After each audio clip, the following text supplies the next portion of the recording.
والشمس والقمر رأيتهم لي ساجدين قال يا بني لا تقصص رؤياك على إخوتك فيكيدوا لك كيدا إن الشيطان للإنسان عدو مبين وكذلك يجتبيك ربك ويعلمك من تأويل الأحاديث ويتم نعمته عليك وعلى آل يعقوب كما أتمها على أبويك من قبل إبراهيم وإسحاق إن ربك عليم حكيم. اللہ ہی کے نام سے شروع کرتے ہیں جو رحمان و رحیم ہے. الف لام را اللہ اعلم بمرادی. یہ آیات ہیں کتاب مبین کی. بے شک ہم نے نازل کیا ہے اس کو قرآن ہے عربی زبان میں تاکہ تمہیں عقل ہو. ہم بیان کرتے ہیں آپ کے لیے بہترین واقعہ جو ہم وہی کر رہے ہیں آپ کے لیے. یہ قرآن اگرچہ اس سے پہلے آپ بے خبر تھے. جب کہا حضرت یوسف علیہ السلام نے اپنے ابا سے ابا جان میں نے دیکھا ہے 11 ستارے ہیں سورج اور چاند ہے میں نے ان کو اپنے لیے سجدہ کرتے دیکھا ہے. تو ابا نے کہا کہ میرے پیارے بیٹے تذکرہ نہ کرنا اس خواب کا اپنے بھائیوں سے کہیں فریب کریں وہ تمہارے ساتھ فریب کرنا. بے شک شیطان انسان کا کھلا دشمن ہے. اس طرح چن لے گا تجھ کو تمہارا رب اور تعلیم دے گا تمہیں خوابوں کی تعبیر کی اور مکمل کرے تجھ پر اپنی نعمتیں اور حضرت یعقوب کے گرانے پر جس طرح کے مکمل کی آپ کے والد پہلے بزرگوں پر ابراہیم اور اسحاق. بے شک آپ کا رب جاننے والا ہے حکمت والا ہے. صدق اللہ العظیم وبلغنا رسولہ النبی الکریم. سورۃ یوسف 12 رکوع کی یہ سورت مبارکہ ہے. 12ویں پارے کے اندر اس کے 6 رکوع ہیں اور 13ویں پارے کے اندر اس کے 6 رکوع ہیں. اس طرح یہ 12ویں پارے کی سورت مبارکہ ہے. بڑا پیارا واقعہ حضرت یوسف علیہ الصلاۃ والتسلیمات کا اللہ رب العزت کی ذات نے قرآن مجید کے اندر بیان کیا ہے. قرآن کوئی واقعات کی کتاب نہیں ہے کہ اس میں کوئی قصے اور کہانی ہو، لیکن جب کوئی آدمی یا کوئی چیز عبرت والی ہو نصیحت والی ہو تو نصیحت کے اندر کچھ واقعات کو بیان کرنا ہوتا ہے. اس لیے کہ اس سے بہت سارے سبق ہوتے ہیں اور اس کے اندر بہت ساری حکمت کی باتیں ہوتی ہیں. رسول پاک صلی اللہ علیہ وسلم سے پوچھا گیا تھا ایک اللہ کا نبی اور پیغمبر جس کا وطن شام تھا اور وہ مصر میں پہنچا اس کی تفصیل کیا ہے. تو قرآن مجید نے سورۃ یوسف کے اندر حضرت یوسف علیہ الصلاۃ والتسلیمات کا واقعہ جو ہے وہ بیان کیا ہے. بہرحال قرآن کے اندر سارے فنون ہیں تو علم تاریخ اور قصص اور واقعات بھی یہ ایک علم کا حصہ ہے. تو قرآن مجید اس لیے علم تاریخ کا بھی تذکرہ کرتا ہے اور سورۃ یوسف کے اندر بہترین تذکرہ واقعات کے لحاظ سے قرآن مجید نے بیان فرمایا ہے. اور پھر یہ پورے قرآن کے اندر یہ صرف نرالی صورت ہے اور یہ واقعہ ہے جس کا ایک جگہ پر تذکرہ ہے، وگرنہ بہت سارے نبیوں اور پیغمبروں کے واقعات ہیں جن کو قرآن مختلف مواقع میں کبھی کچھ حصہ کبھی کچھ حصہ بیان کرتا ہے. ابتدا سے لے کر آخر تک ترتیب کے ساتھ کسی واقعہ کا بیان کرنا یہ حضرت یوسف علیہ السلام کا ہے اور صرف ایک ہی جگہ پر ہے. شاید اس کے بعد پھر پورے قرآن کے اندر اس صورت کے علاوہ شاید پورے قرآن کے اندر ایک یا دو جگہ حضرت یوسف علیہ السلام و تسلیمات کا نام لیا گیا ہے. تذکرہ اور اس کی تفصیل تو کجا، صرف نام جو ہے انبیاء کا تذکرہ ہوا تو حضرت یوسف علیہ السلام و تسلیمات کا نام لیا گیا ہے. یہ مکی صورت ہے، یعنی پاک پیغمبر صلی اللہ علیہ وسلم کی ہجرت مبارکہ سے پہلے اس کا نزول ہوا ہے. اس کے شروع کے اندر الف لام را، ان کو حروف مقطعات کہا جاتا ہے. مقطعات کا معنی ہے قطع، یعنی یہ حروف پڑھنے کے لحاظ سے الگ الگ کر کے الف لام را الگ الگ کر کے پڑھے جاتے ہیں. وگرنہ عرب میں عربیت جو ہے وہ یہ ہے کہ الفاظ جب اس طرح ہو تو علم را علم را علم را اس کو پڑھنا چاہیے تھا، لیکن ایسا نہیں، بلکہ ہر لفظ کو الگ کر کے پڑھا جاتا ہے. الف لام را، جس طرح کہ الف لام میم.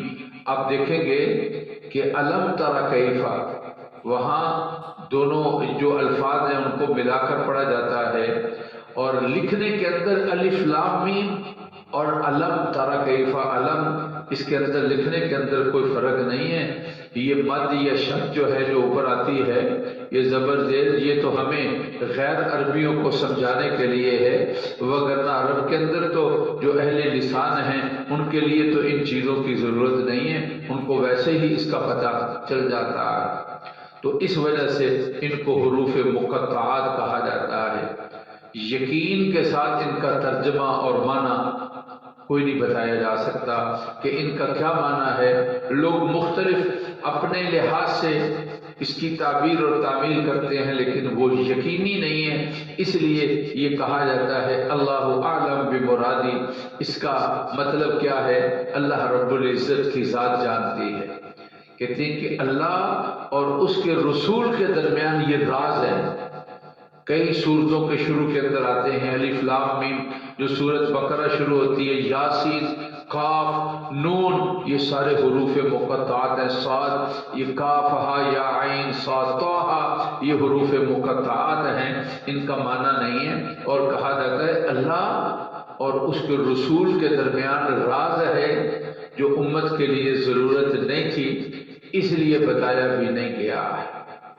اور پھر اس میں وہ بہت ساری حکمتیں ہیں جن کو حضرت امام بیضاوی رحمہ اللہ تعالیٰ علیہ نے بڑی تفصیل کے ساتھ بیان کیا. ان میں سے ایک حکمت یہ بھی ہے، کیا اگر کوئی دعویٰ کرے کہ مجھے عربی آتی ہے تو لہذا مجھے قرآن بھی آتا ہے اور میں قرآن کو سمجھ سکتا ہوں، حدیث کو سمجھ سکتا ہوں، تو پھر اس سے کہا جائے گا ذرا الف لام را اس کا ترجمہ کرو. اگر تمہیں عربی آتی ہے تو تم اس کا معنی اور مطلب بیان کرو.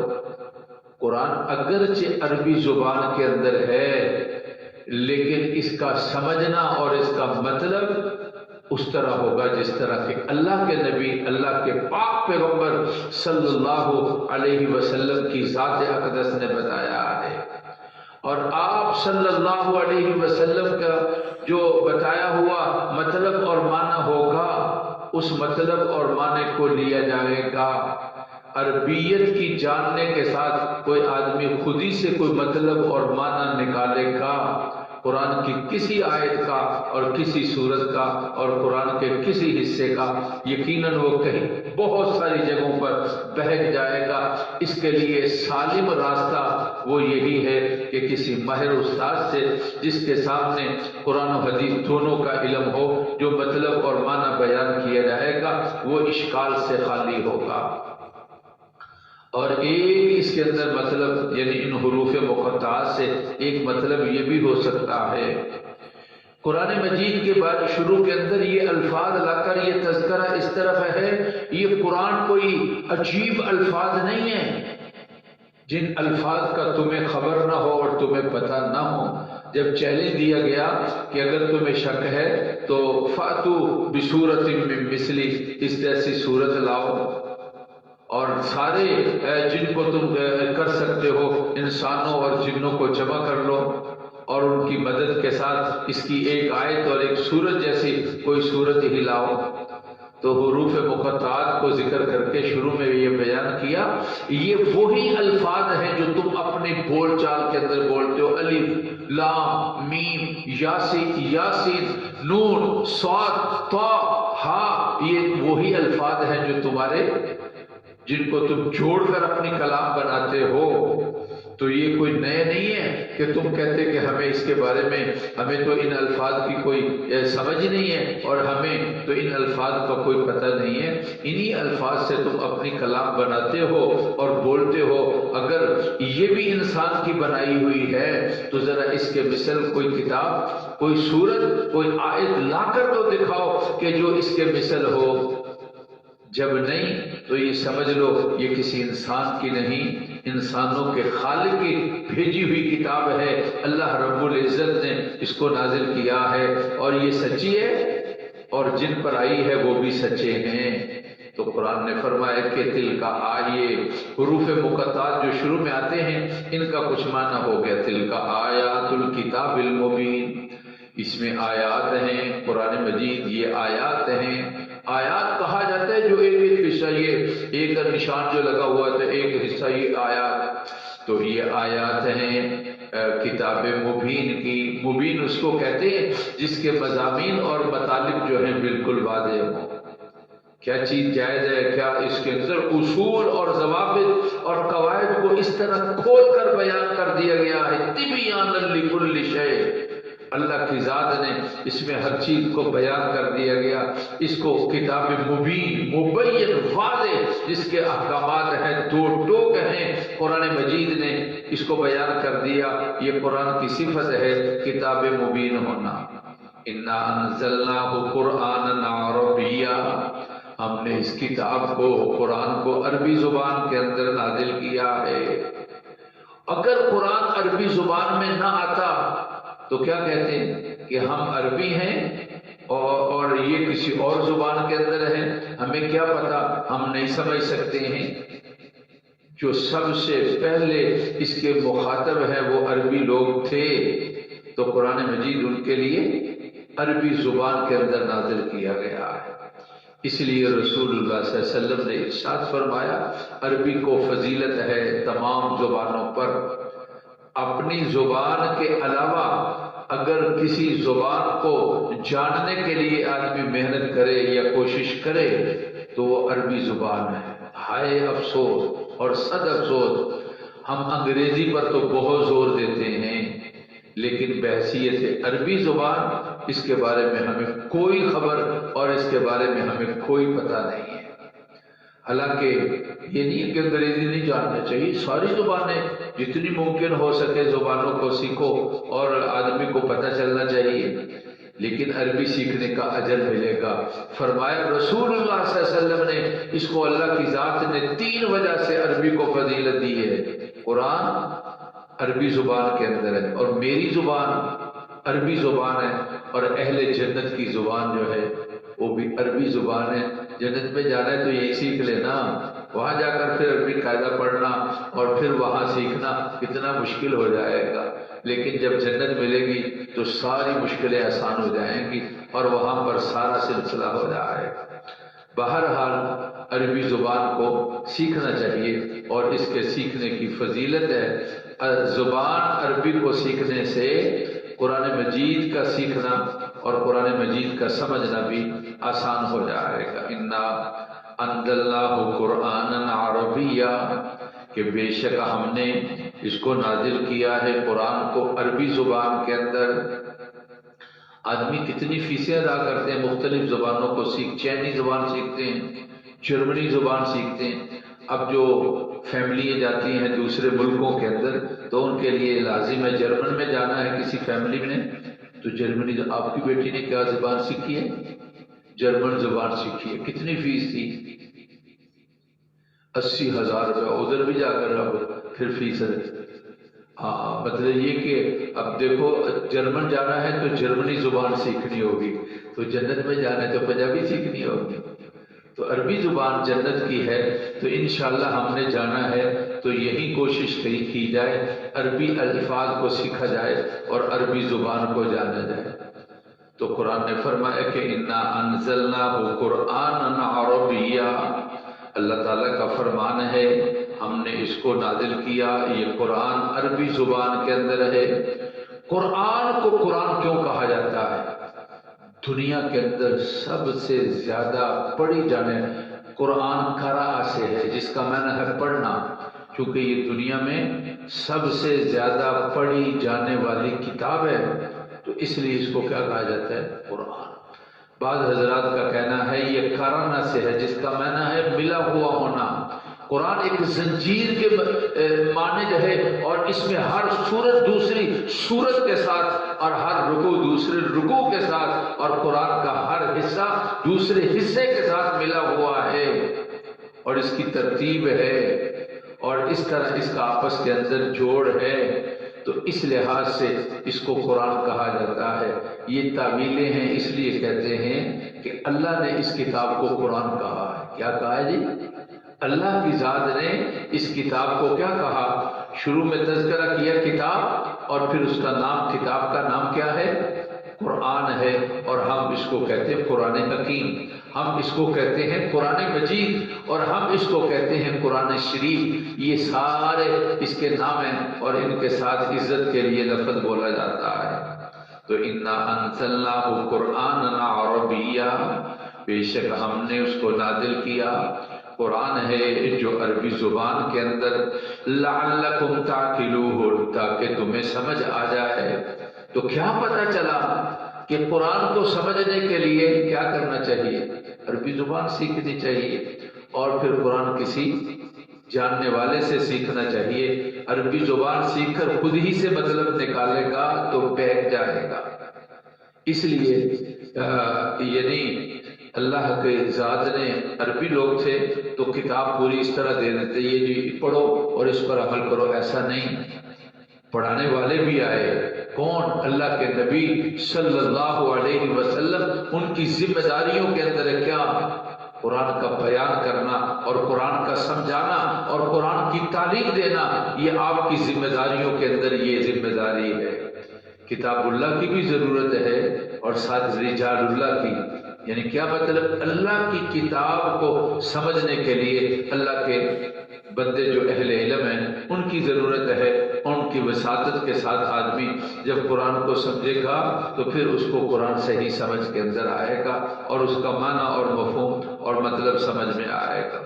نحن نقص علیک احسن القصص، ہم آپ کو ایک خوبصورت واقعہ بیان کرتے ہیں، بما اوحینا الیک ھذا القرآن، جو آپ کے لیے اس قرآن کے اندر وحی ہو رہی ہے، یعنی اس قرآن کے اندر آپ پر پڑھا جا رہا ہے۔ وحی کہا جاتا ہے جو اللہ تعالیٰ اپنے نبی کو کوئی پیغام دیتے ہیں اور اس کی مختلف شکلیں ہیں، ان کو وحی کہا جاتا ہے۔ وَإِن كُنتَ مِن قَبْلِهِ لَمِنَ الْغَافِلِينَ، اس لیے کہ جب تک آپ کو یہ واقعہ بتایا نہیں گیا تھا، اس وقت سے پہلے آپ کو اس واقعہ کا علم نہیں تھا، جب بتایا تو آپ کو اس کی خبر ہوئی اور آپ کو اس واقعہ کے بارے میں علم ہوا۔ اب واقعہ کی ابتدا یہ ہوتی ہے کہ حضرت یوسف علیہ السلام کو کچھ حضرات 7 سال 8 سال کہتے ہیں آپ کی عمر تھی، اور آپ نے خواب دیکھی، اور پھر اس خواب کے اندر 11 ستارے، سورج اور چاند جو ہیں وہ ان کے لیے سجدہ کر رہے ہیں۔ خواب کیا ہوتی ہے؟ خواب کی کتنی قسمیں ہیں؟ خوابیں سچی کون سی ہوتی ہیں؟ اور خواب آئے تو کیا کرنا چاہیے؟ اچھی ہو تو کیا کرنا چاہیے؟ کوئی ڈرونی ہو، خوفناک ہو تو کیا کرنا چاہیے؟ خواب کس کی سچی ہوتی ہے؟ خواب کی تعبیر کس سے پوچھنی چاہیے؟ اور خواب کی کتنی قسمیں ہیں؟ یہ ساری تفصیلات ہیں جو اہل علم حضرات نے اپنے کتب کے اندر اس کو بیان کیا ہے۔ چونکہ سورۃ یوسف کے اندر 4 خوابوں کا تذکرہ ہے، تو جب تذکرہ ساتھ ساتھ ایک حضرت یہ یوسف کی خواب ہے جس کو قرآن نے بیان کیا، پھر وَدَخَلَ مَعَهُ السِّجْنَ فَتَيَانِ، جب آپ جیل میں گئے تو وہاں 2 قیدی ملے، تو ان کو خواب آئی ایک نے ایک خواب سے سنائی اور دوسرے نے دوسری خواب سنائی. یہ 3 خوابیں ہیں. اور چوتھی خواب پھر اس کو 5ویں رکوع کے اندر وقال الملک انی ارا 7 بقرات کہ مجھے 7 گائے، بادشاہ نے کہا مجھے 7 گائے دیکھی ہیں. تو یہ اپنا چوتھی خواب ہے.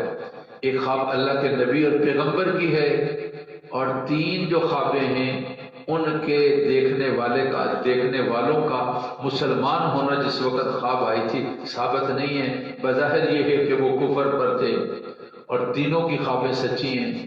اس سے پتہ چلا خواب کے سچا ہونے کے لیے کوئی ایمان شرط نہیں ہے، کافر کی خواب بھی سچی ہو سکتی ہے. تو انشاءاللہ اس کا تذکرہ ہوگا. اللہ تعالی ہماری محفل قبول فرما لے، قرآن کی سمجھ نصیب فرما. اس کی برکت سے اللہ مریضوں کو صحت دے دے. اللہ ہمارے عزیز و اقربا جو فوت ہوئے ان کی مغفرت فرما دے. اللہ تعالیٰ فلسطین کے لوگوں کی مدد فرمائے. الحمدللہ رب العالمین. اللہم صلی علی سیدنا و مولانا محمد وعلی آل سیدنا و مولانا محمد وبارک وسلم. اللہ ہمارے گناہ معاف فرما.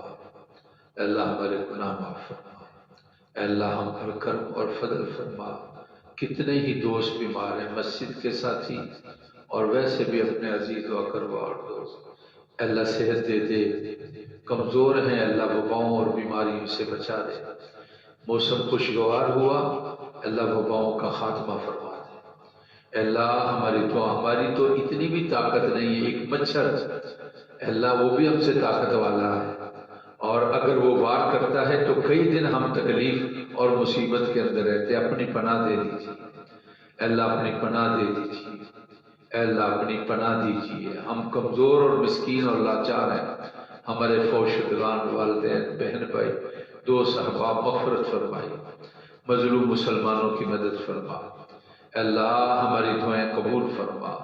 خیر، عافیت، خوشحالی، خوشی اللہ زندگی میں نصیب فرما.